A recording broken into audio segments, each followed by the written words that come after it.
El título de hoy es ¿qué es el Evangelio? Quiero que me acompañen rápidamente al libro de Romanos, capítulo 1, versículo 1. Y quiero que miremos en este pasaje cómo el apóstol Pablo expone el Evangelio. ¿Qué es el Evangelio?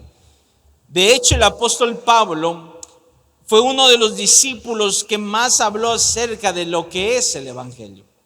Así que quiero que leamos juntos, por favor. Yo voy a leer en la versión Nueva Biblia de las Américas, pero usted lee en la versión que usted tenga. Dice así, versículo 1. Pablo, siervo de Cristo Jesús, llamado a ser apóstol, ponga mucha atención, apartado para el Evangelio de Dios, que él ya había prometido por medio de sus profetas en las sagradas escrituras.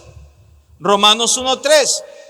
Es el mensaje acerca de su Hijo, que nació de la descendencia de David según la carne, que fue declarado Hijo de Dios con un acto de poder conforme al Espíritu de santidad, por la resurrección de entre los muertos, nuestro Señor Jesucristo. Quiero empezar diciéndoles o preguntándoles más bien esto. Si alguien a usted se le acerca y le pregunta directamente, ¿qué es el Evangelio? ¿Qué usted le va a responder? La semana pasada decíamos que en ocasiones habrá gente que se quede en silencio, porque aunque usted no crea, hay cristianos que aunque van los domingos a la iglesia y aunque tienen una Biblia, no saben qué es el Evangelio. Y cuando alguien le pregunta qué es el Evangelio, no saben qué responder, no saben qué decir, no saben qué hablar. De hecho, algunas veces a mí se me han acercado personas que me han dicho, pastor, mire, yo tengo a alguien que predicarle, pero no sé qué decirle, ¿qué le digo? O otras veces te dicen, pastor, venga, usted predique, yo armo la invitación o la reunión y usted venga y predique, porque la verdad no sé qué decir. O quizás usted mismo a veces ha dicho, pero ¿qué digo? ¿Qué digo? ¿Qué hablo? ¿Qué predico? Y en ocasiones ha habido momentos que muchos cristianos se les ha preguntado eso de una forma o de otra y se quedan en silencio, no saben qué decir. Pero también hay otros que saben qué decir, pero lo que dicen es contrario a todo lo que la Biblia enseña, y aunque suene espiritual, no es el Evangelio. Por eso habrá personas que unen el Evangelio, por ejemplo, con la prosperidad. Y te hablan que el Evangelio es ser próspero económicamente. Entonces te venden un Evangelio que te dice, a ver, tú vienes a Cristo y Cristo te va a prosperar. Escucha esa palabra, Cristo te va a prosperar. Cristo te va a hacer rico. La casa que tú nunca has tenido, con Cristo lo vas a tener. El auto que tú nunca has tenido, con Cristo lo vas a tener. ¿Y cómo? ¿Quién no quiere un Cristo así? Dame ese Evangelio, que yo también lo quiero. Entonces predican ese Evangelio. Otros tal vez unen el Evangelio con Dios quiere sanarte, Dios quiere hacer un milagro. Otros tal vez, mira, Dios quiere restaurar tu matrimonio y Dios quiere restaurar tus hijos, tu familia. Y ahora, no me malentiendan, mis queridos hermanos. Lo he dicho antes y lo vuelvo a decir. No significa que Dios no pueda proveer. De hecho, Dios provee. De hecho, la Biblia enseña que nosotros no debemos de preocuparnos por nada. ¿Por qué razón? Porque Dios conoce y está atento a nuestras necesidades. Él es un buen proveedor para sus hijos. Dios provee. No estoy diciendo tampoco que Dios no sane. Dios efectivamente sana. De hecho, Jesús, cuando estaba en la tierra, ¿qué hizo? Sanó muchos enfermos y muchos que estaban con dolencias Dios dio vista a los ciegos, hizo que los sordos oyeran, que los paralíticos levantara. Claro que Dios sana. Claro que Dios hace milagro. Claro que Dios restaura. Y aunque Dios hace todo eso, déjeme decirle que el evangelio es algo mucho más profundo, mucho más eterno y mucho más glorioso que una provisión, que una sanidad y que un milagro. Por eso, por favor, leamos de nuevo lo que dice el apóstol Pablo en el versículo 1 de Romanos. Él le da esa magnitud de lo glorioso que es el evangelio. No lo limita a cosas terrenales. De hecho, él dice, Pablo, siervo de Cristo Jesús, llamado a ser apóstol, apartado. Escuche bien esto. ¿Para qué? Para el evangelio de ¿quién? De Dios. ¿El evangelio de quién es? Usted me va a ayudar hoy para que nadie se me duerma. ¿El evangelio de quién es? De Dios. Pablo lo que está diciendo aquí es, miren, yo he sido llamado como un apóstol para predicar un evangelio que viene y que proviene del corazón de Dios. Por eso es que el evangelio no está directamente relacionado con la prosperidad. ¿Por qué razón, mis queridos hermanos? Porque hay gente próspera que tiene mucho dinero, que le va muy bien en la vida, gente con empresas, multimillonarios, y que sus vidas son totalmente lo opuesto a lo que Dios quiere. Si el evangelio entonces fuera prosperidad, todos nosotros deberíamos ser prósperos. ¿Sí? Si el evangelio fuera sanidad, por ejemplo, queridos hermanos, Timoteo, quien era un predicador, un siervo de Dios, Pablo le decía, debido a tus múltiples, dolores estomacales que tú tienes, bebe un poco de vino para que te tranquilice ese malestar. Entonces, ¿por qué Timoteo estaba enfermo? ¿Sí me siguen? Porque el evangelio, la sanidad no es el corazón del evangelio. Restauración, tú dirás, no, entonces es restauración. De hecho, Jesús dijo, yo aún he venido, ¿para qué? Para poner en contra padre, contra hijos, contra los padres. ¿Por qué razón? Porque habrá hijos que entreguen su vida al evangelio de Dios y sus padres le pondrán en contra. De hecho, el otro día escuchaba un testimonio de una jovencita que había entregado su vida a Cristo y ella que anhelaba venir a la iglesia y todo, pero los padres, a propósito, cada vez que ella tenía una reunión, porque ellos ya sabían qué día tenía reunión, ellos le ponían algo que hacer, le decía que había que ir a algún lado, pero algo le ponían contarle que ella no viniera. Y ella no quería desobedecer tampoco a sus padres porque sabía que la desobediencia no estaba bien. Queridos hermanos, también por eso el evangelio a veces no es restauración, a veces trae conflictos. El evangelio, mis queridos hermanos, es algo que viene de Dios. De hecho, Pablo, escuche por favor, dijo esto: mas os hago saber, hermanos, que el evangelio anunciado por mí, escucha por favor, no es según hombre. Note, no es según hombre, pues yo ni lo recibí ni lo aprendí de hombre alguno. Gálatas capítulo 1, versículo 11 y 12.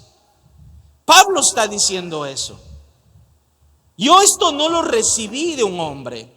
Un hombre no me lo enseñó, un hombre no me lo dio. ¿Por qué? Porque una vez más, mis queridos hermanos, el evangelio es de Dios. De hecho, la palabra evangelio es una palabra muy bonita porque significa buenas noticias. ¿Qué significa evangelio? Dígalo fuerte. ¿Qué significa? Buenas noticias. Entonces el evangelio son las buenas noticias ¿de quién? De Dios. Buenas noticias de Dios. Ahora les hago una pregunta. ¿A usted le gusta recibir buenas noticias? No. ¿Sí? Piensa en una buena noticia que usted ya ha recibido. Algo que le haya hecho muy feliz. que le haya llenado su corazón de alegría. Creo que los hombres vivimos, hombres y mujeres vivimos algunas etapas donde nos trae felicidad. Yo recordaba un poquito sobre esto y al menos lo recuerdo y lo tengo presente en mi mente por cómo yo reaccioné cuando yo estaba estudiando para ingresar a la universidad. Para mí fue un gran martirio porque del colegio de donde yo venía,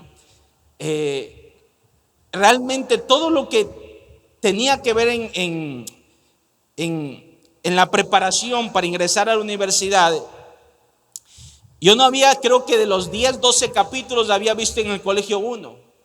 Así que me tocó malas noches. De hecho, a veces yo estudiaba, oraba, estudiaba, pidiéndole a Dios sabiduría. De verdad se me hizo muy difícil. La sufrí como usted no tiene idea. Y recuerdo que un día, ya después de haber dado los exámenes, todo, fui al cyber, puse mi usuario, mi contraseña, y ahí tenía que salirte un mensaje: ¿aprobado o desaprobado? ¿Fue admitido o no fue admitido? Y recuerdo ver ese aprobado en la pantalla. Yo pegué un grito al cielo, no me importó que estaba ahí la gente. Y yo dije: ¡ay, qué gracias, Señor! Y de verdad yo me puse eufórico. Por ahí la gente me volteó a ver y dije: no importa, ustedes no ingresaron. Yo ingresé. Porque de verdad me trajo felicidad. O recuerdo el día que mi esposa me pidió que yo fuera su novio. No, que yo le pedí que fuera ella mi novia. También fue un día que yo recuerdo que el día, de hecho, yo la cité en un lugar donde vende marisco, encebollados. La cité ahí, compré unos encebollados para llevar, y puede creer, del tanto nerviosismo no le invité ni siquiera uno. Le pregunté si quería ser mi novio, mis manos temblaban, mis labios temblaban, todo temblaba, no sé qué me estaba pasando. Y no era el Espíritu Santo. Pero recuerdo también mi esposa que me miró y me dijo: ¿cómo decirte que no? No, dijo: sí, está bien. Pero fue un momento para mí de felicidad, de alegría. Una buena noticia te produce eso: alegría, gozo, felicidad. Habrá noticias buenas que te van a hacer reír. ¿Te ha pasado eso? Otras que te hacen llorar, otras que te hacen saltar de alegría. Pero las buenas noticias siempre traen eso, traen gozo, alegría, felicidad. Deténgase, míreme por favor y piense por un momento. Si estas buenas noticias terrenales, pasajeras, puede producir en el corazón del hombre una enorme felicidad, ¿cuánta más felicidad no debería provocar en nuestro corazón saber que tenemos buenas noticias de parte de Dios? No debe decir algo que nos llene de gozo y de la alegría. Por eso es que se le da el nombre del evangelio. Míreme por favor, evangelio. Buenas noticias. No son malas, son buenas noticias. De hecho, mire, usted va a ver gente en la Biblia que cuando escuchó del evangelio se pusieron felices. No como algunos cristianos que vienen a la iglesia amargados, enojados, sin gozo. No, ellos escuchaban el evangelio y su corazón latía de alegría. Miren, les voy a dar un ejemplo. Por ejemplo, cuando Felipe fue y predicó a Samaria, miren lo que pasó. De hecho, léanlo conmigo. Hechos capítulo 8. Versículo 5.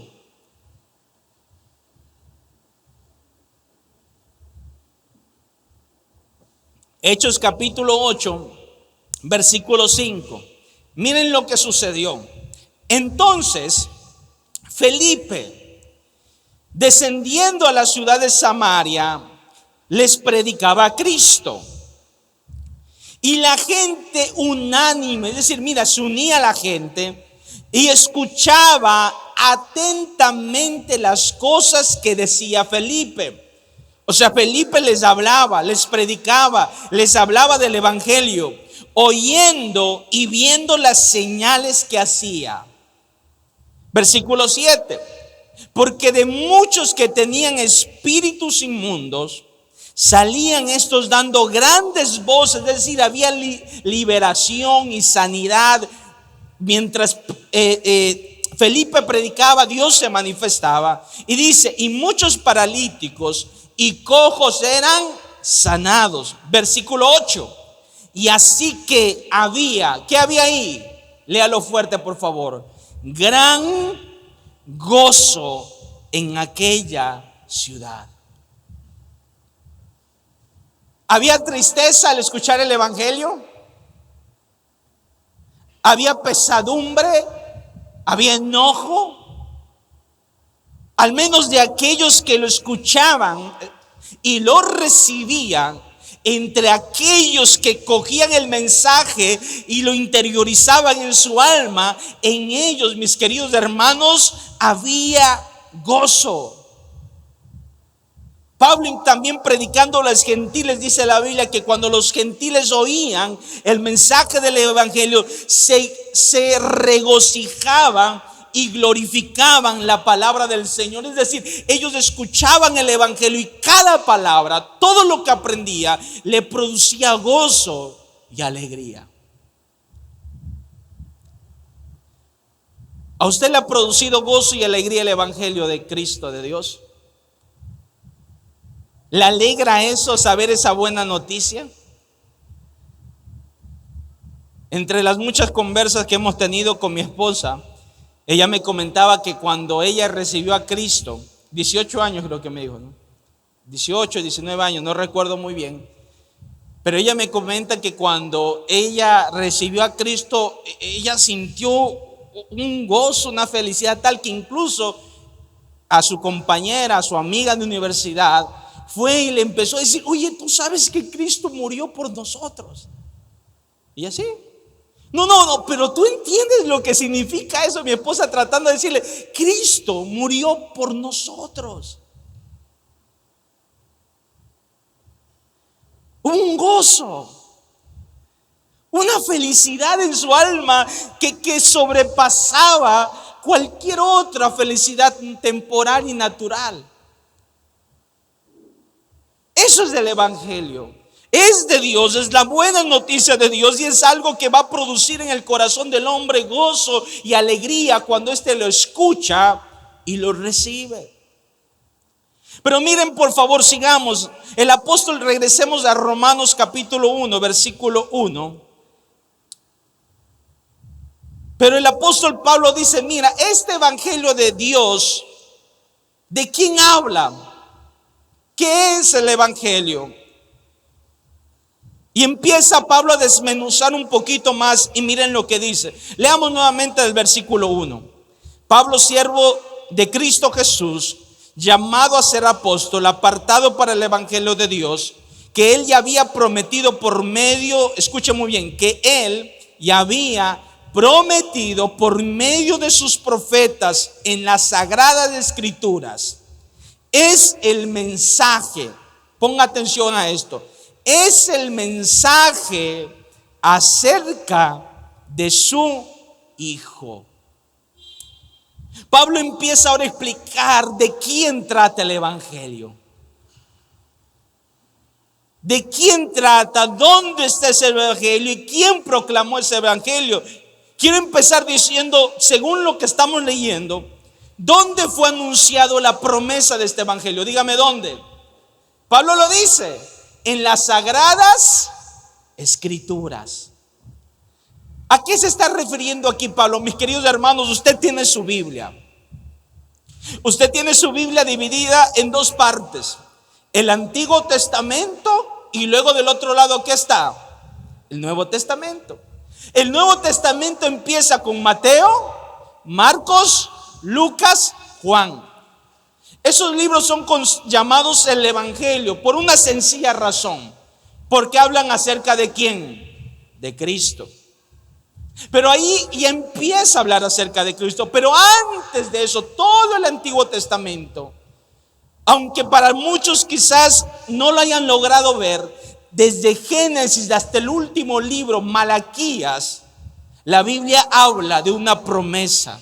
Habla de que Dios había prometido que alguien llegaría, el Mesías. Y todo el pueblo de Israel esperaba el cumplimiento de eso. En el Antiguo Testamento usted va a encontrar un sinnúmero de pasajes, de versículos, de tipologías, de figuras que representan a Cristo Jesús. Hoy no quiero detallar ningún ejemplo, pero quiero que lleven en su mente que el Antiguo Testamento habla también de Cristo. Ahora, ¿quién proclamó esa promesa? Pablo lo dice, por medio de sus profetas. Mis queridos hermanos, Dios escogió hombres para que a lo largo de todo el Antiguo Testamento ellos anunciaran: pueblo, hay una buena noticia. Viene un Mesías, viene un Salvador. Tranquilos, no se desesperen. Yo sé que están pasando por pruebas, por exilios. Están en ocasiones pasando por mucho sufrimiento. Y estos profetas les daba esperanza a la gente y les decía: tranquilo, hay una buena noticia. Va a venir una buena noticia. Una promesa de Dios se va a cumplir.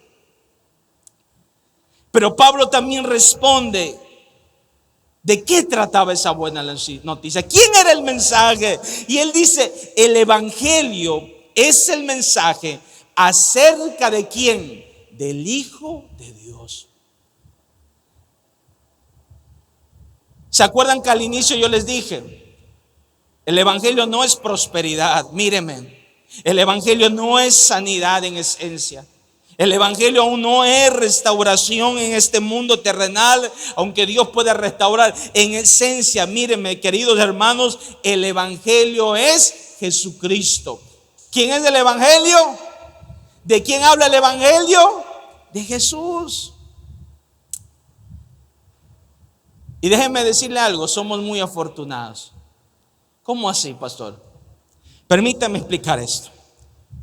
Y se lo dije hace un momento, pero quiero recalcarlo. En el Antiguo Testamento, escuche, venía profeta tras profeta, anunciando que iba a venir, ¿verdad? O que Dios iba a traer un Mesías, un Salvador. Y todos estaban expectantes, esperando eso. Pero todos en el Antiguo Testamento, míreme, todos los profetas, su pueblo en general, murieron esperando ver esa promesa cumplirse. Y no lo vieron. No lo vieron. Yo recuerdo una señora que oraba mucho por su hijo que estaba perdido. Lloraba y oraba y oraba y oraba y oraba y oraba. Lloraba por él. Le clamaba a Dios por él sin reservas, derramaba sus lágrimas, pero hasta el último día de su vida nunca vio a su hijo cambiado. Pero posterior a su muerte, ¿sabe lo que sucedió? Este hijo que estaba perdido, este hijo que estaba en una situación mala, se pudo conocer a Dios. Y aunque ella no lo vio, la promesa de Dios en este caso se cumplió. Quiero que imagines todos estos hombres del Antiguo Testamento. Quiero que tú te traslades de ese tiempo. Tú estás viviendo quizás tiempos difíciles. Trasládate como que tú fueras del pueblo de Israel y estás esperando una promesa que se cumple. Y tú preguntas a los profetas: ¿pero cuándo? ¿Quién es? ¿Dónde? ¿Qué va a pasar? ¿Cuándo va a venir? Y mueres sin ver esa promesa cumplirse. Y eso fue lo que sucedió. Muchos murieron sin ver a esa promesa del evangelio, esta buena noticia verse cumplir. No lo vieron. Por eso quiero que miren incluso qué es lo que le dijo Jesús a sus discípulos. Escuchen, vamos por favor a Lucas capítulo 10, versículo 23.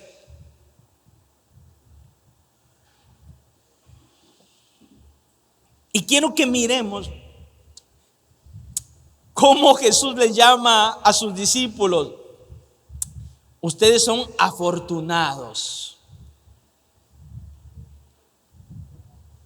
Lucas capítulo 10, versículo 23. Dice así: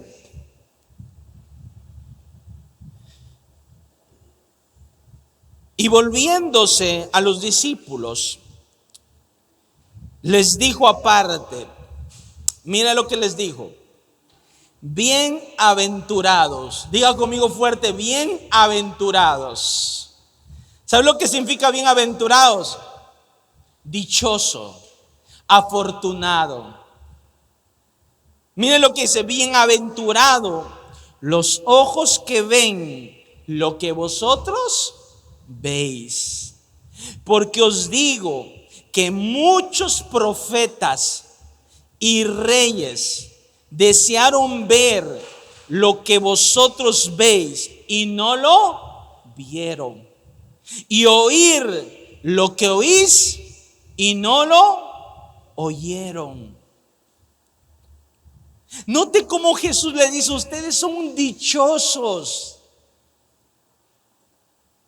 son afortunados. ¿Saben por qué? Dice: porque ustedes están viendo esa promesa que Dios hizo en el Antiguo Testamento. Ustedes tienen el privilegio de haber visto que se cumpla. ¿Saben cuántos profetas quisieron ver lo que ustedes ven ahora?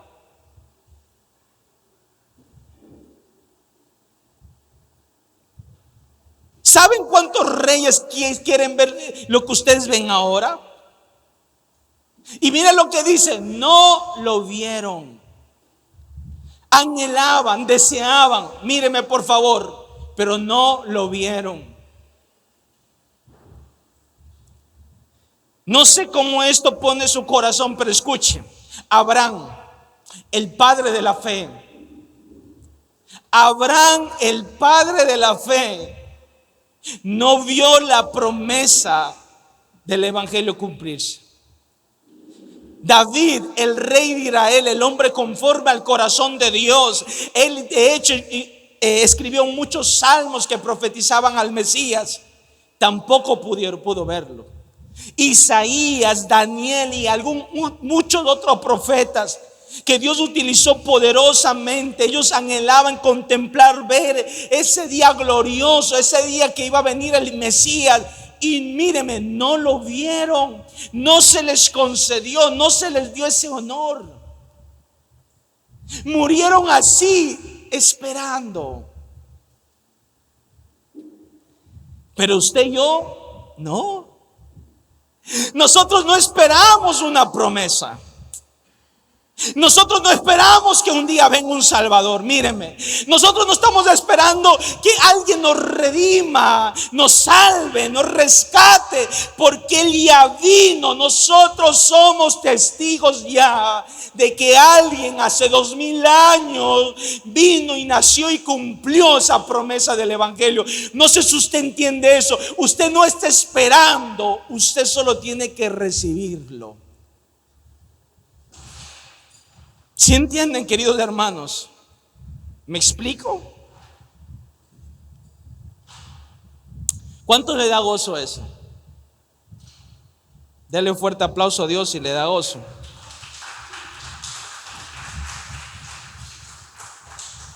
Déjeme decir algo. Yo meditaba en esto y pensaba en mi corazón, así que no voy a hablar del suyo porque no lo puedo ver. Pero yo decía en mi corazón: Señor, tengo el gozo que debería tener, tengo la alegría que debería tener,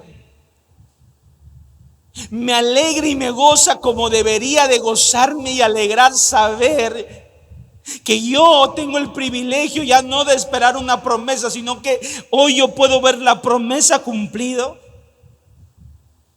Y entre más meditaba en eso, yo decía, mi gozo ni mi alegría es suficiente, porque debería provocarme más alegría, debería provocarme más gozo, debería extasiar mi alma saber que eso se cumplió. Y me molesta y me entristece y me preocupa ver muchos cristianos que cuando habla del evangelio es como cuando dice alguien, no, eso yo ya me lo sé, eso yo ya conozco, sí, esa materia yo ya pasé. Y es como que menosprecian el mensaje, menosprecian ese cumplimiento, no se alegran, no se gozan. No se gozan como cuando reciben un buen dinero. Yo he visto la cara de gente cuando recibe dinero. Ay, Señor. Hasta dicen, gracias, papito. Digo, gracias. Le alegra el dinero. He visto gente que cuando recibe un carro, por ejemplo, ¿saben cómo lo celebran? O se van de un viaje, o vamos que de viaje para celebrar que ya tengo un carro. Y se ríen y están gozosos. O tienen una casa y se hagamos una fiesta, invitemos a la familia, invitemos al pastor para que sepa que ya tengo casa. Y se alegran y tienen felicidad y tienen gozo. ¿Por qué no te alegra y te da gozo saber que su Hijo Jesucristo, que es el evangelio, esa promesa que el Padre hizo, hoy tú tienes el privilegio de ver que ya se cumplió? Gózate, alégrate. Pero quiero ir un poco más allá, mis queridos hermanos. Pero Pablo no se queda ahí. Pablo de hecho profundiza un poco más de lo que es el evangelio. Pero quiero que leamos por favor lo que dice el versículo 1. Pero vamos a 1 de Corintios, capítulo 15, versículo 1.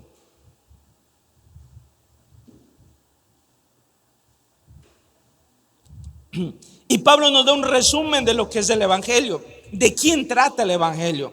1 de Corintios, capítulo 15, versículo 1. Dice así: además dice, os declaro, dice, hermanos, miren, el evangelio que os predico. Mire, está hablando de qué está hablando aquí Pablo, del evangelio, el cual también recibisteis, en el cual también perseveráis, por el cual asimismo si retenéis la palabra que os predicado, sois salvos, si no creísteis en vano. Versículo 3, pongan atención a esta parte. Porque primeramente, dice, os he enseñado lo que asimismo recibí. Vamos a ver qué Pablo había sido enseñado, qué es lo que había recibido. Que Cristo, dice, murió por nuestros pecados, conforme a las Escrituras, y que fue sepultado y resucitó cuando, al tercer día. Y nuevamente dice, conforme a las Escrituras. Pablo dice esto en resumen. ¿Saben qué consiste el evangelio? Su muerte y su resurrección. Pero definitivamente tiene que ver también con su nacimiento. Porque si Jesús no nace, tampoco puede morir. Y si no muere, no hay resurrección. Entonces, ¿de qué trata el evangelio? 3 cosas sencillas. Llévese en su mente: su nacimiento, su muerte y su resurrección. Ahora diga conmigo: su nacimiento, su muerte y su resurrección. Pablo, escuche muy bien, nos habla de este evangelio. Quiero hablar primero del nacimiento. Necesariamente tengo que empezar por ahí. Jesús nació. Miren, y de hecho Mateo, vamos por favor al libro de Mateo capítulo 1, versículo 18. Mateo da un resumen muy bueno de lo que es, cómo fue el nacimiento de Jesús. Mateo 1:18.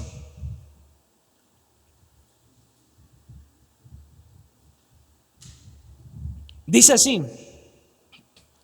el nacimiento de Jesucristo fue así. ¿Cómo fue? Escucha por favor, es importante esto. Estando desposada María, su madre, con José, mire, es decir, que estaban en compromiso, antes de que se juntasen. Aquí significa antes de que tuvieran relaciones sexuales. ¿Qué pasó? Se halló que había concebido del Espíritu Santo. Note esto por favor. Antes de que María y José estuvieran juntos, de que pasaran su primera noche como esposos, ya María estaba embarazada. Ahora note, no estaba embarazada de José, no había sido concebido por José, sino dice por quién, del Espíritu Santo. Y luego siga leyendo el versículo 19. José, su marido, como era justo y no quería infamarla, quiso dejarla secretamente. ¿Qué hizo José? Y pensando él en esto, yo me imagino cómo José debía de haber estado, ¿verdad? María, ¿por qué me fallaste, María? Yo que soy un carpintero, te preparé las mejores mesas. Te hice un sofá lindo, una cama linda. Preparé nuestra casa con los mejores muebles, María. ¿Por qué me fallaste? Discúlpame. Cualquier hombre estaría no solo pensando enojado. Pero escuche, José tenía un corazón realmente muy de Dios, que de hecho cuando él se entera eso, miren mis queridos hermanos, él no va y avisa. ¿Sabe por qué? Porque cuando una mujer quedaba embarazada antes del matrimonio, era un motivo para apedrearla y matarla. Pero él se queda en silencio pensando. Capaz no lo podía creer porque decía: María, no, una muchacha piadosa que conoce las escrituras, una verdadera hija de Dios. No puedo decir que es como las otras que dicen que son cristianas, pero no lo son. Ni oran, ni leen la Biblia, ni buscan a Dios. No, María era diferente. Pero miren lo que sucedió. Cuando él estaba pensando eso, dice: he aquí un ángel del Señor le apareció en sueños y le dijo: José, hijo de David, no temas recibir a María tu mujer, porque lo que en ella es engendrado del Espíritu Santo es, y darás a luz un hijo y llamará su nombre Jesús. ¿Cuál iba a ser el nombre de él? Jesús, porque él salvará a su pueblo de sus pecados. Versículo 22. Todo esto que aconteció para que se cumpliese lo dicho por el Señor por medio de los profetas, cuando dijo: he aquí una virgen concebirá y dará a luz un hijo y llamará su nombre Emmanuel, que traducido es Dios con nosotros. Tres cosas importantes aquí, míreme, en el nacimiento de Dios, anótelo. Número 1, el cumplimiento profético. Número 2, la naturaleza de Cristo. Y número 3, escuche bien por favor, la misión de Jesús. Este pasaje nos revela tres cosas. ¿Por qué hablo del cumplimiento profético? Escuche, ese momento que está contando Mateo. Ya había sido profetizado por Isaías 740 años antes. Mírame. 740 años antes, Isaías había dicho que el Mesías iba a venir por una mujer piadosa, una virgen, que iba a concebir del Espíritu Santo. Queridos hermanos, y ese día se estaba cumpliendo eso. Esta mujer, queridos hermanos, o Jesús estaba dando cumplimiento a esa profecía. Tú no te imaginas, escuche, cuando Cristo Jesús nace, la fiesta que hubo en el cielo.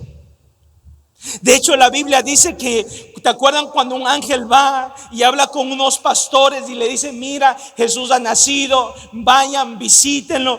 Y en ese momento dice que estos pastores primero se asustan, pero cuando escuchan el mensaje y ven al ángel, de repente sus ojos se abren. Dice que ven una multitud de ángeles. Mírenme, y todos esos ángeles decían esto: gloria a Dios en las alturas. Escuchen, gloria a Dios en las alturas, y en la tierra paz y buena voluntad para con los hombres. O sea, 1,000,000 de ángeles, multitud de ángeles empezaban a decir gloria a Dios, gloria a Dios. ¿Sabe por qué? Porque se estaba cumpliendo esa promesa. Aún los ángeles, dice la Biblia en Pedro, primera de Pedro, que deseaban ver eso. Se cumplió la profecía. Pero también Mateo nos habla de su naturaleza. Note una vez más que no es María y José que conciben a Jesús, no, sino que Jesús hubiese sido un hombre común y corriente como nosotros, con nuestras debilidades, con la herencia del pecado. No, dice Mateo, fue concebido por el Espíritu Santo. Y no solo eso, sino él cita al profeta Isaías y dice: él es Emmanuel, que significa Dios con nosotros.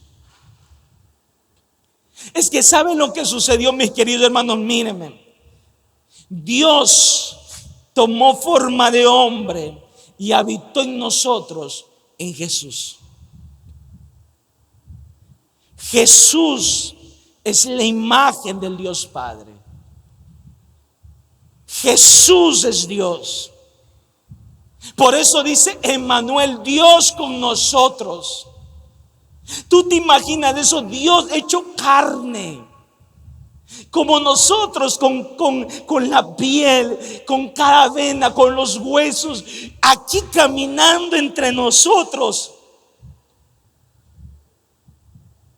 Eso fue lo que sucedió. Pero escuche bien, aunque caminó entre nosotros y tomó la naturaleza de nosotros, él no era como nosotros, porque él era divino, él es Dios.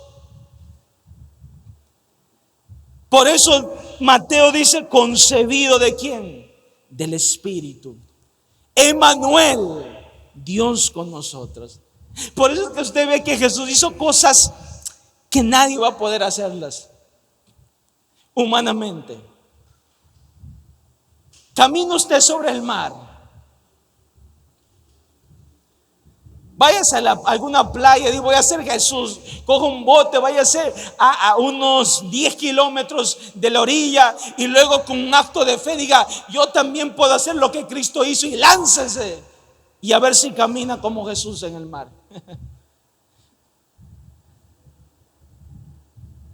No. O vaya a un lugar donde hay una horrenda tempestad. Vaya donde lo sea, no sé, a algún lugar donde las olas golpean, donde el mar es bravo, y párese en medio del mar y diga a los vientos, y diga, verdad, al mar: cállense, mudezcan. Jesús hizo eso. Por eso aún sus discípulos dijo: ¿quién es este que aún los vientos y el mar lo obedece. Es decir, ¿cómo es posible que este que es un hombre tenga la potestad de decir a los vientos y a los mares: cállense, cálmense? Y ellos, ¿qué hacía el viento y el mar? Obedecían.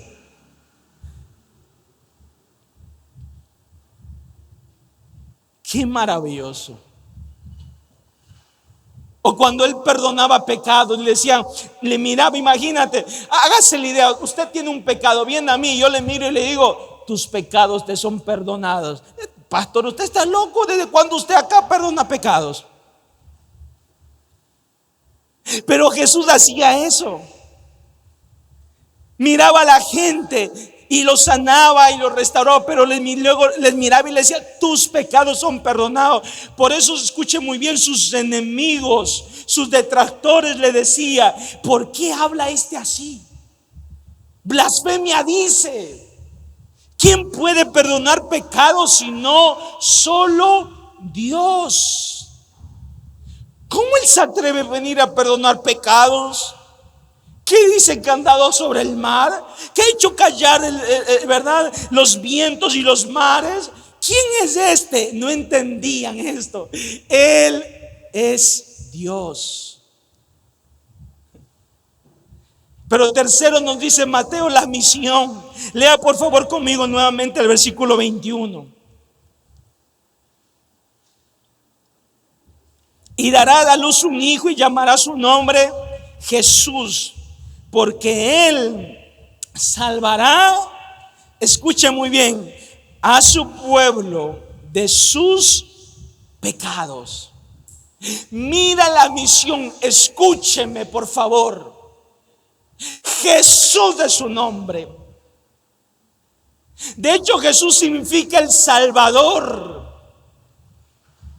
Y cuando al ángel se le presenta, José le dice: hey, su nombre es Jesús. ¿Sabes por qué, José? Porque él viene a salvar a los pecadores. Él vino al mundo para salvar a los pecadores. Él no vino a pasear. Si él es el creador, él lo conoce todo. Él vino con una misión, mis queridos hermanos, clara: salvar a los pecadores. Y quiero hacerles una pregunta. ¿Quiénes de aquí son pecadores? Levante su mano. Solo el hermano Alfredo no levantó. ¿Es usted Cristo? Queridos hermanos, míreme por favor. Él vino por los pecadores. Les voy a decir de manera sencilla: un pecador es aquel que desobedece a Dios. Es aquel que desobedece su palabra. Si usted ha desobedecido a Dios, usted ha desobedecido a su palabra, usted es un pecador. Por ejemplo, Dios dijo: no mentirás. Yo les pregunto, ¿quién de nosotros no ha mentido? Si usted ha mentido, es un pecador, es un mentiroso. ¿Quién no ha tomado algo que no era suyo? Si usted tomó algo que no era suyo, cuando Dios dijo que no se toma nada que no sea suyo, es un ladrón. Y eso lo hace un pecador. Si usted ha fornicado, si usted ha sido soberbio, si ha sido altivo, si ha sido desobediente a sus padres, si no es una persona misericordiosa, si es murmuradora, si es charlatán, si está llena de ira, si tiene coraje, si tiene resentimiento, es un pecador. ¿Qué es? Pecador.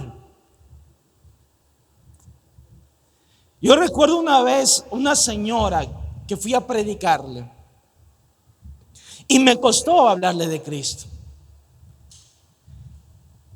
Y me costó porque yo le empecé a hablar de esto y le decía: mire señora, usted sabe que todos somos pecadores. Y como que me quedó viendo así. Mire, la Biblia dice que si usted, verdad, ha tomado algo que no era suyo, señora, eso lo convierte en una ladrona. Y la señora me quedó viendo y me dijo, jamás, pero así, jamás.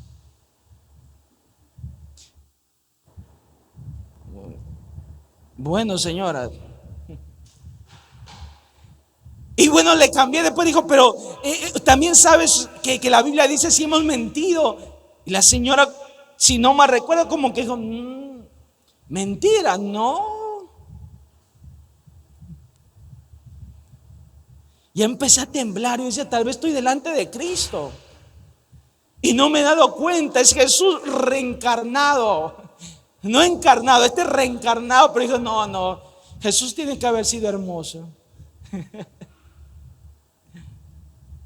Pero mis queridos hermanos, usted es un pecador, yo soy un pecador. De hecho, ¿saben lo que dice el apóstol Pablo? Dice, escuche por favor, como está escrito, míreme, no hay justo ni aun uno. Escuche, no hay justo ni aun uno. No hay quien entienda, no hay quien busque a Dios. Todos se desviaron, a unas hicieron inútiles. No hay quien haga lo bueno, no hay ni siquiera uno. Romanos 3, 10 al 12. No hay ni siquiera uno. Queridos hermanos, todos somos pecadores. Ahora la siguiente pregunta, bueno, ¿hay consecuencias? Sí. Porque ¿quién va a poder desobedecer a Dios, no hacer caso a su palabra y salir librado sin ninguna consecuencia? Dígame, ¿quién puede burlarse de Dios? ¿Usted cree que la santidad y la justicia de Dios no va a exigir el pago del pecador? De hecho, la Biblia dice, de ningún modo tendrá por inocente al culpable. Y nosotros somos culpables de desobediencia, de rebeldía, de no hacer caso a su palabra, de vivir a nuestra forma, a nuestra manera. Incluso hasta el día de hoy, póngase a pensar en esta semana solamente cuántas veces ha desobedecido a Dios. Somos culpables. Somos culpables. Y si somos culpables, déjenme decirles, hay consecuencia, hay castigo. Hay castigo. En esta semana, no sé si usted escuchó, murió un cantante colombiano muy conocido, muy conocidísimo, Jason Jiménez. Y yo me puse a averiguar quién era, porque de verdad no lo conocía. Pero sí había escuchado su música, ojo, pero no crea porque ando escuchándolo, porque es muy conocida. Los vecinos de todos lados lo ponen. Que dice, yo soy un vagabundo, algo así. Muy conocidísima. Y me puse a escuchar un poco más de él, sus podcasts, los que él había hablado. Pero escuche muy bien, entre todas las cosas que él había dicho, él cuenta cómo él había prometido servirle a Dios. No solo eso, sino que él 3 ocasiones tiene sueños donde él muere en un avión. ¿Y sabe cómo murió él? En un accidente de avión. Dios lo llamaba. De hecho, él cuenta cómo cuando a veces lloraba, él decía, Señor, tócame. Y dice que algo sentía, pero sobrenatural. Él decía, y luego él decía nuevamente, ¿serás tú, Señor? Si eres tú, Dios, tócame de nuevo. ¡Clac! Sentía la presencia de Dios. O sea, una cosa muy poco común. Pero no respondió. Yo no lo sé, tal vez en sus últimos instantes tuvo la oportunidad de pedirle perdón al Señor. Queridos hermanos, pero hay consecuencias. Míreme por favor, nosotros somos pecadores. Y déjenme citarles algunas consecuencias según la Biblia. Separación de Dios, Isaías 59:2. Muerte espiritual, Efesios 2:1. Condenación, Juan 3:18. Esclavos del pecado, Juan 8:34. La ira de Dios, Romanos 1:18. La muerte eterna en el infierno, Apocalipsis 20:15. Eso y más.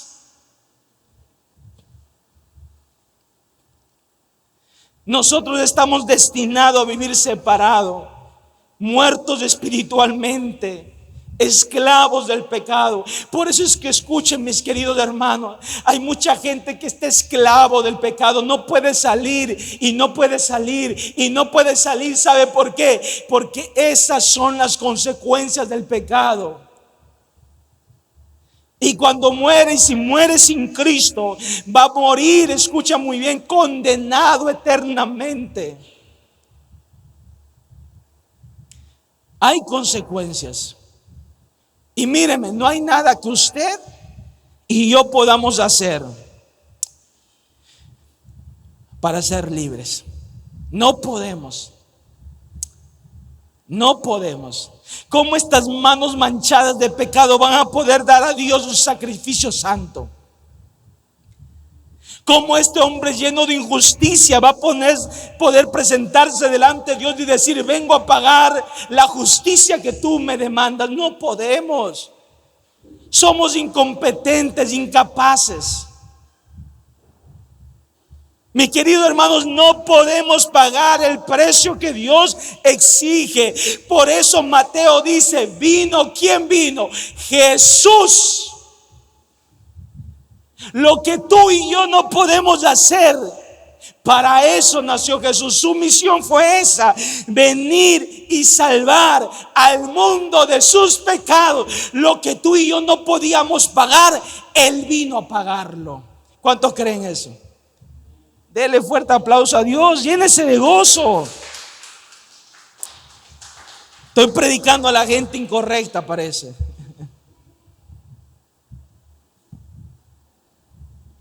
Jesús nació, pero ¿sabe que también Jesús murió? Por supuesto, si su misión fue venir a salvar a los pecadores, ¿sabes cómo lo hizo? Con su muerte. Miren lo que dice Juan capítulo 19,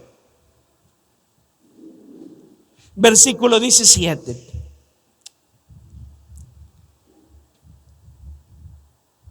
Dice así: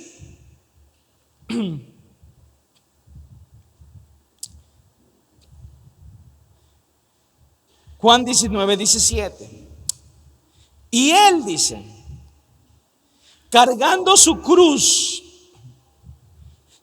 aquí está hablando de Jesús, salió al lugar llamado la calavera, en hebreo, Gólgota.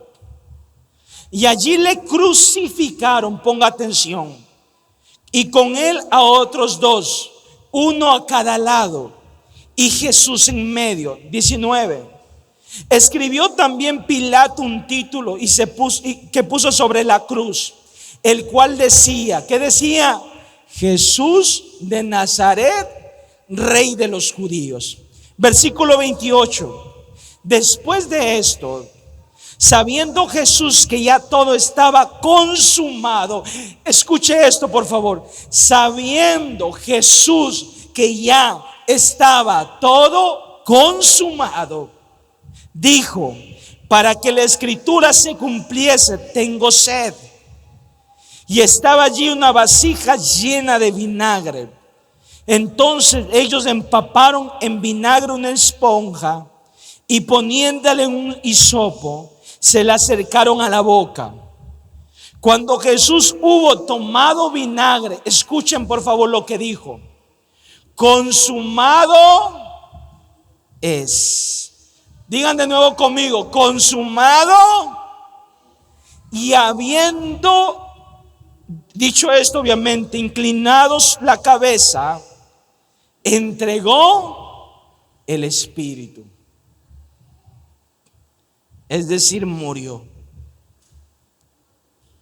Pero noten algo, mis queridos hermanos. Él dijo esta palabra que es maravillosa: consumado es. Esa palabra, ¿sabe cómo se utilizaba? Cuando alguien tenía una deuda, cuando alguien tenía algo que pagar y tú terminabas de pagar la deuda, ellos te daban una especie de certificado que te decían: ya no debe más. De hecho, hoy por hoy, si tú adquieres una deuda, por ejemplo, con el banco, y les sugiero que siempre lo hagan, cuando ustedes terminan de pagar una deuda con un banco, ustedes les pueden solicitar al banco que les emita un certificado del banco, donde el banco dice: tal persona, tal cliente terminó de pagar la deuda. Y mañana, si por alguna razón la deuda se reactiva o pasa cualquier cosa, y vienen y le dicen: Señor, usted no ha pagado la deuda, usted puede sacar el certificado y decirle: no, esta carta que usted me dio, que tiene el sello, dice que yo no tengo ninguna deuda. Cuando Jesús dijo consumado es, ¿saben lo que está diciendo Jesús? Yo he pagado el precio que tenía que pagar. La deuda ya ha sido cancelada. Cumplí la misión que Dios me mandó a cumplir, es decir, a morir, a salvar a los pecadores. Yo cumplí, consumado es. Su muerte, mis queridos hermanos, su muerte nos permite perdón de pecados. Por eso Juan el Bautista, cuando lo vio, escuche, Juan el Bautista cuando vio a Jesús dijo: he aquí el Cordero de Dios que quita el pecado del mundo. Su muerte, mis queridos, nos da perdón, nos perdona. Él sufrió, escuche muy bien, dice, de hecho Isaías dice: Él llevó nuestras enfermedades, míreme, sufrió nuestros dolores, lo azotaron, lo hirieron, fue batido por nuestras rebeliones, por nuestros pecados.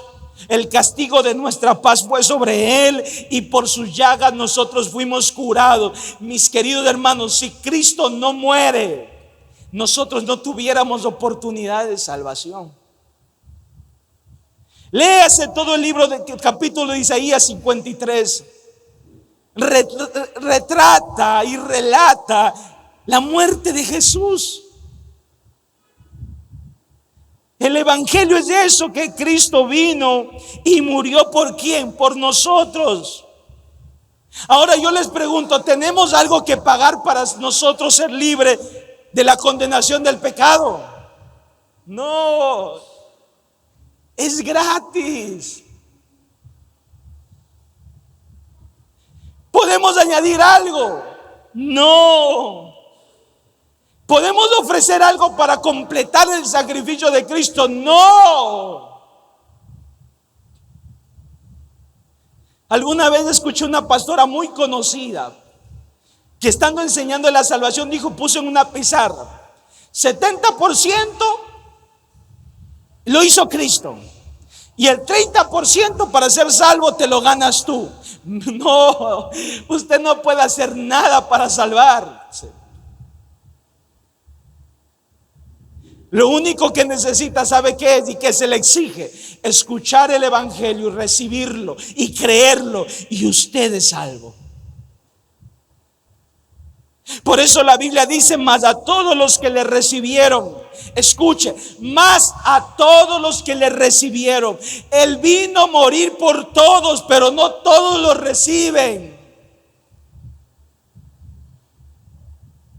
Él murió por todos, por usted, por mí, por el que está afuera, escuche muy bien, Él murió por todos. Pero Juan dice: más a todos los que le recibieron, porque no todos le reciben.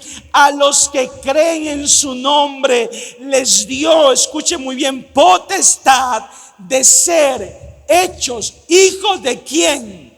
De Dios. Juan 1:12. Hijos de Dios. Todos pecadores. No podemos pagar el precio. Él viene con una misión y nace con su misión de restaurar al mundo y muere por todos nosotros. Nos prepara un regalo enorme, nos tiene una buena noticia. No tenemos que hacer nada, no tenemos que pagar nada, no tenemos que dar nada. Está ahí gratis para nosotros, pero no todos lo reciben. Qué irónico.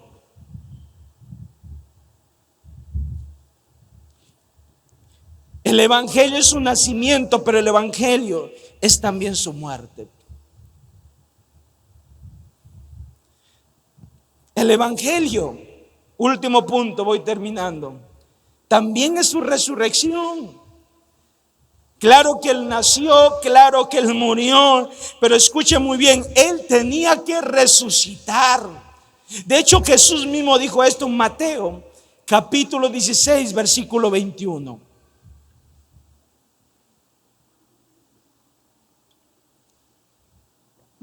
Mateo 16, 21 dice así: desde entonces comenzó Jesús a declarar a sus discípulos que le era necesario ir a Jerusalén y padecer mucho de los ancianos, de los principales sacerdotes y de los escribas, y ser, que dice, muerto.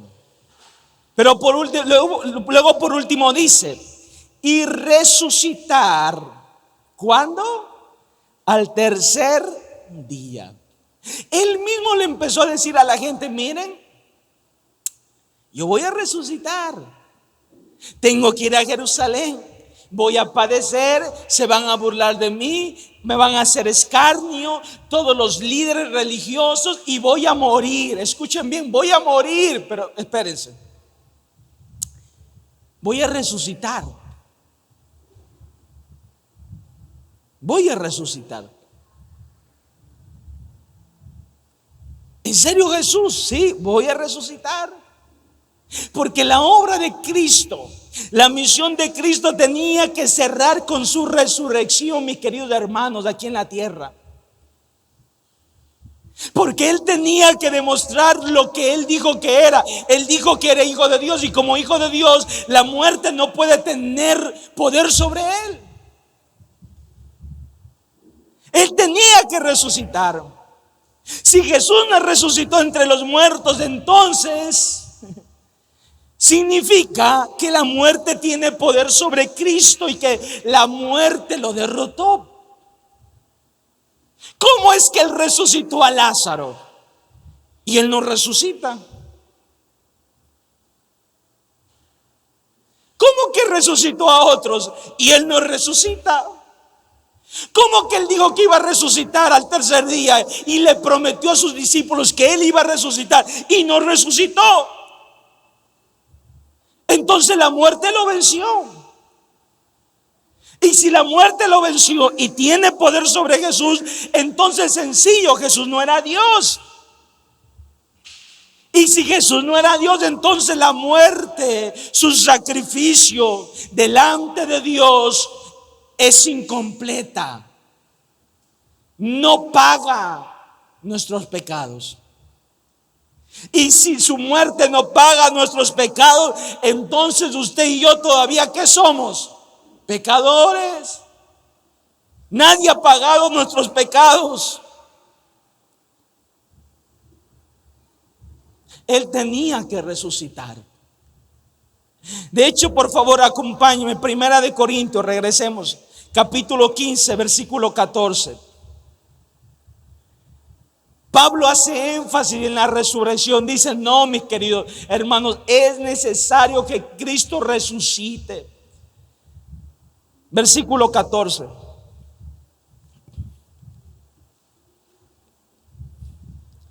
Y si Cristo no resucitó, escuche bien, 15:14.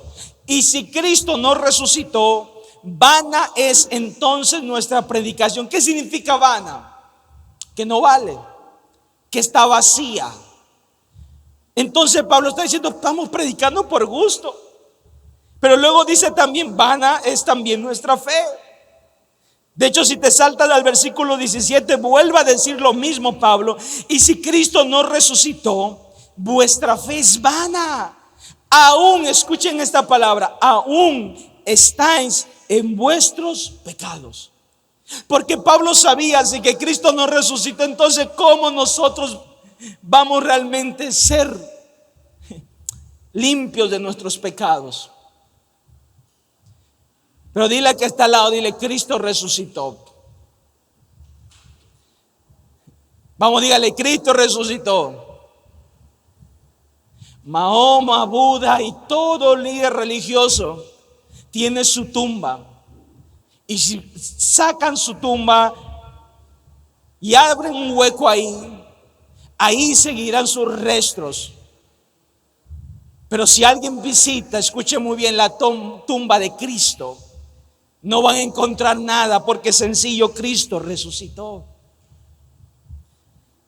Cristo resucitó. De hecho, el apóstol Pablo, si usted lee ahí mismo en 1 Corintios, en el versículo 5, Pablo empieza a hablar de testigos que estuvieron ahí, que vieron a Cristo resucitado y que se les apareció. Por eso dice, ahí está Cefas, los 12, el versículo 6, y más de 500 hermanos a la vez, los cuales muchos viven aún y otros ya duermen.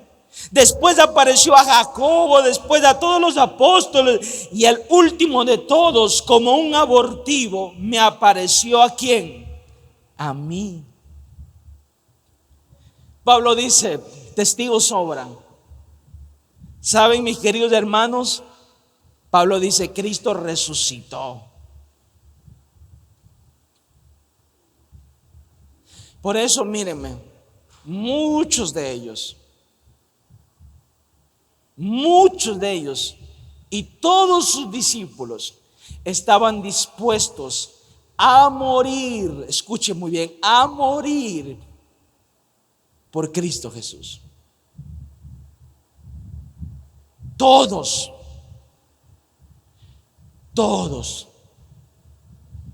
¿Tú estarías dispuesto a morir por Jesús?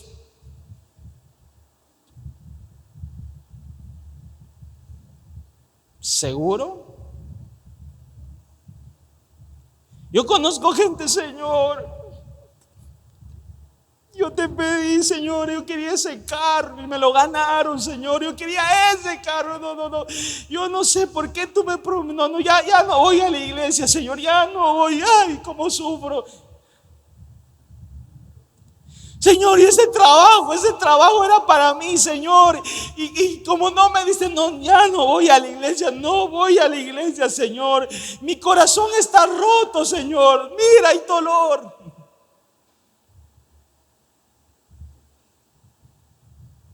¿Qué van a morir por Cristo? Pero estos hombres, mis queridos hermanos, estaban dispuestos. Porque ellos, escuchen muy bien, palparon a Cristo resucitado. Yo les decía la semana pasada, Pedro murió crucificado, Jacobo hijo de Zebedeo decapitado, Jacobo el hermano de Jesús apedreado, Pablo fue decapitado, Juan murió exiliado en la isla de Patmos. De hecho, si ustedes se compran un libro sobre los sufrimientos de los primeros cristianos, muchos de ellos fueron echados en circos romanos para que leones le devoraran. Delante de millares mataban a toda la familia y muchos de ellos murieron diciendo, no niego mi fe, y morían. ¿Sabe por qué? Porque ellos llegaron a conocer a ese Cristo resucitado genuinamente. Alguna vez escuché esto que contaban que era cierto, que era real, que en las fronteras de Colombia, donde gobierna estos movimientos militares como las FARC y otros, se habían entrado a una iglesia y en medio de la iglesia todos rastrillaron sus pistolas, dijeron: a ver, aquí se para todo el mundo, y empezaron a decir: a ver, dígame, ¿quién de aquí cree en Cristo?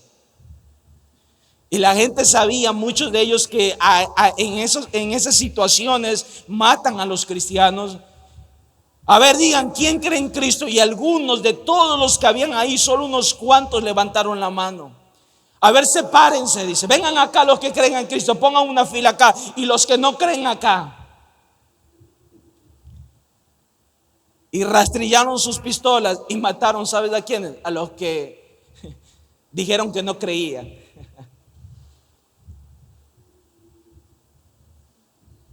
Y a los que creyeron y dijeron: no los matamos porque ustedes verdaderamente creen. Ellos no creían.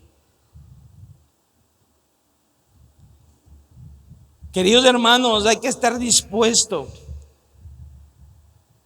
¿Sabe por qué ellos también daban sus vidas? Ellos les dijo una vez a todos los que le escuchaban: decían, miren, yo soy la resurrección. Diga conmigo: resurrección y la vida.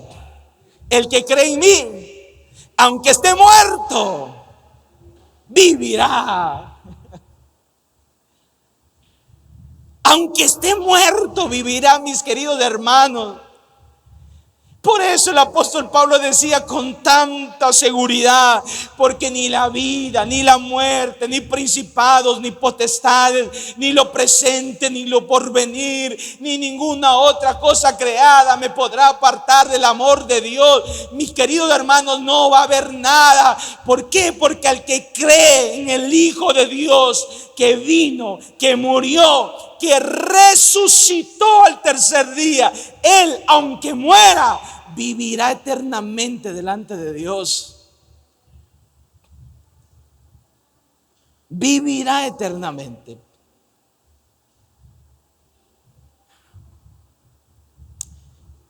Usted un día puede mire, no hace muchos días, hace un par de semanas o 3 semanas, mataron un pastor. No sé si escucharon la noticia en Durán, por un problema que aparentemente tenía una de sus hijas con algún matón. Lo mataron. Pero él, aunque esté muerto, mis queridos hermanos, él vive. Él vive. ¿Conoces cristianos que han muerto de enfermedades como cáncer? ¿Alguna dolencia? Tal vez murieron en su enfermedad, pero mis queridos hermanos, él murieron. Pero ellos también creyeron esto: yo soy la resurrección y la vida. El que cree en mí, aunque esté muerto, vivirá eternamente y no morirá. Mis queridos hermanos, los hijos de Dios, aquellos que han creído en el Evangelio, que lo han escuchado, que lo han recibido, que creen en ese Cristo que se hizo hombre, que tomó forma como nosotros, que nació, y nosotros nos gozamos y nos alegramos, que murió por nosotros y que luego resucitó. Usted y yo tenemos la vida eterna asegurada. Ese es el Evangelio, Cristo Jesús, quien siendo Dios descendió del cielo, tomó forma de hombre y habitó entre nosotros, el Emmanuel. Murió en la cruz por nuestros pecados, fue sepultado, resucitó al tercer día con poder y con gloria, para que todo aquel que en él crea no se pierda, mas tenga vida eterna.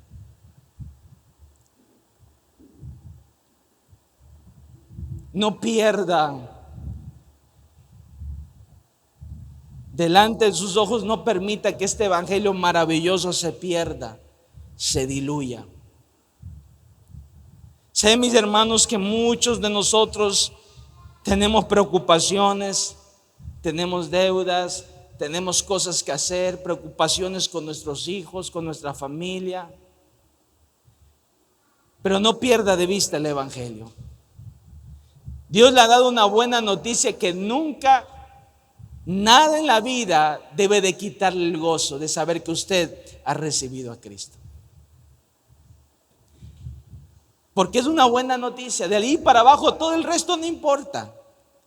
Tenemos el Evangelio de Cristo. Una vez un joven le había sucedido algo muy malo y se le acercó a su papá y le dijo: papá, tengo que hablar contigo.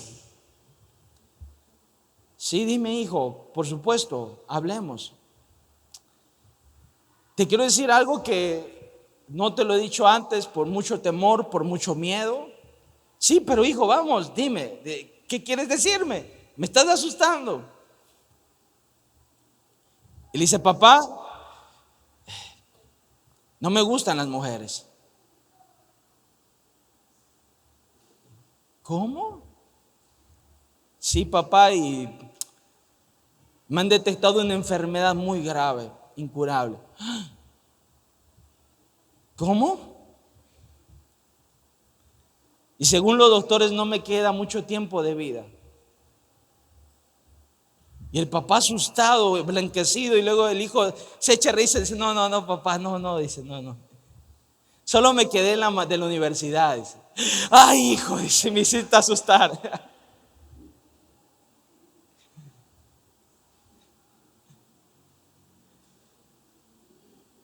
Escuche muy bien. Y aunque es una historia muy jocosa,